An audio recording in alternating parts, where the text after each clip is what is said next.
Welcome back, everybody. I'm excited about this one. I just came back from seeing The Black Phone in theaters. It's been a little minute since I've been in a theater.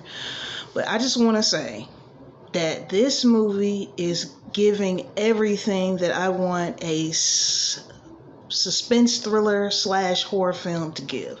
Okay, you had some jump scares, but they weren't like empty jump scares. They actually were warranted in the movie. Okay, so to be honest, the first time I heard about this movie was on Facebook. It was in a collection of somebody had like a collage of photo of horror movie photos, like posters that are coming out this year.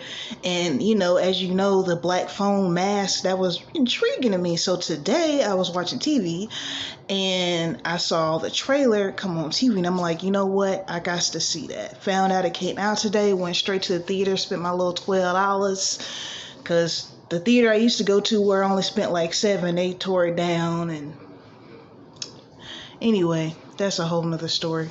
So back to the black phone. So I didn't know until I was in the theater and watching the credits run up, but this is based off of a Joe Hill book or story. I think he has books where he has stories, multiple stories in them.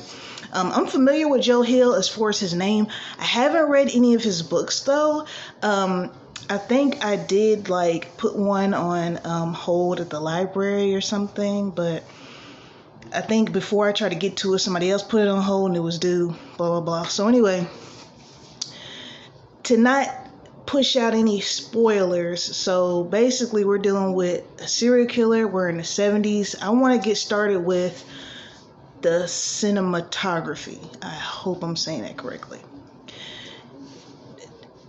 That sets it off.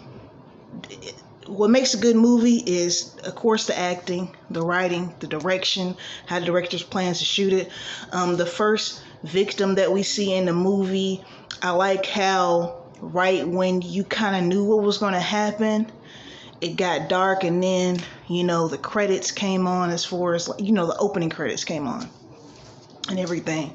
And so I like how it was shot. I like the fact it was in the 70s. I like a good nostalgia film, even though I wasn't alive then. But, I like that they had it back then because there's a lot of things. If they would have made that movie for today's time, the black phone wouldn't even exist because we have cell phones. You know what I'm saying? So we wouldn't be dealing with phones that are plugged up to cords and all that. So the main character, who I think personally looks a lot like Patrick Swayze. I thought maybe Patrick Swayze, had some kids before he passed. He passed in '09. So after the movie, I looked the little boy up I looked up Bruce Willis. Don't ask me where that came from. I looked up Patrick Swayze. And so he didn't have any children, but he definitely looks like maybe he's like a Patrick Swayze for Next Generation. He did a great job. This is my first time seeing him anything. He's a 15-year-old kid. My daughter's 14, so she doesn't really watch like Disney. So if he's in any kind of like kid stuff, I don't know about it. But he did a terrific job in this. Ethan Hawke, who plays the serial killer. An actor does well in a role when you can't look at the real person the same. Like, he definitely brought out this menace of a serial killer. And what I like about the movie is, when I say it's giving me everything that I want as a suspense thriller and horror film, is I was on the edge of my seat. Like I said, the jump scares were warranted, meaning they weren't empty jump scares. There was something behind it. It was deathly quiet in the movie theater. Everybody was just like really in tune with this movie. There was one part I was so embarrassed. Something jumped out, and I said, "Ah!" Like, I screamed so loud. I'm surprised nobody laughed at me in the theater. Maybe they got scared too and didn't notice me, because I shrunk down in my seat because I was like, girl, you in here screaming for real. But I like the fact that it's kind of a slow burn, but it doesn't put you to sleep. Keep my attention throughout the film. This is one of the best films I've seen in a while. I see that it's with Blumhouse Productions, which since Get Out, they've been on a roll with the horror movies. Like, if anybody's like a screenwriter and your thing is horror, I would definitely try to get in touch with them with anything you want to put together. Let's see. The acting was good. You know, I usually don't care for child actors because I feel like it's kind of unbelievable, but they did very well. It made me uncomfortable too because for one, this type of stuff happens for real.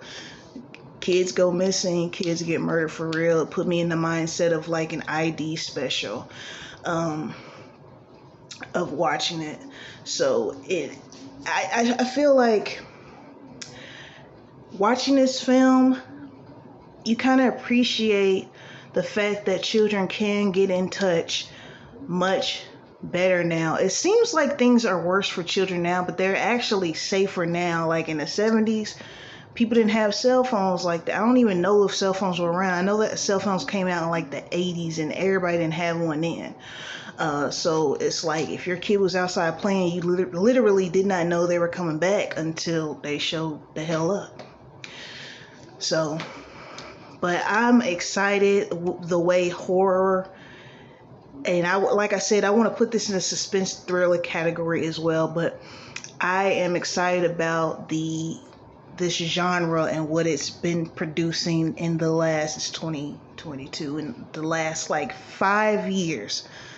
About 2017 or so, horror has been getting better. It's one of my favorite genres next to comedy.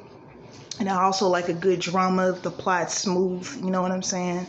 So, you know, this has me interested in Joe Hill's books. I think I will go and you know, run to Books A Million or something, Barnes Noble or something, and see about some Joe Hill books. Believe it or not, I don't read a lot of horror. I watch it though. So I will be checking it out because I'm very interested. I like where his mind was going with this. Again, all right. The Black Phone came out today. Go see it. I have seen nothing but good reviews on it thus far. Everybody has a different opinion, so of course somebody's gonna find something. Well, the lighting in scene Act 3 didn't match, you know, so I was gonna be that one person. But anyways, man, until next time. Oh, side note, Elvis is out soon, and I will be making a video about whether I want to see it or not given his history. Anyways, as always, y'all, peace and blessings unto you until next time.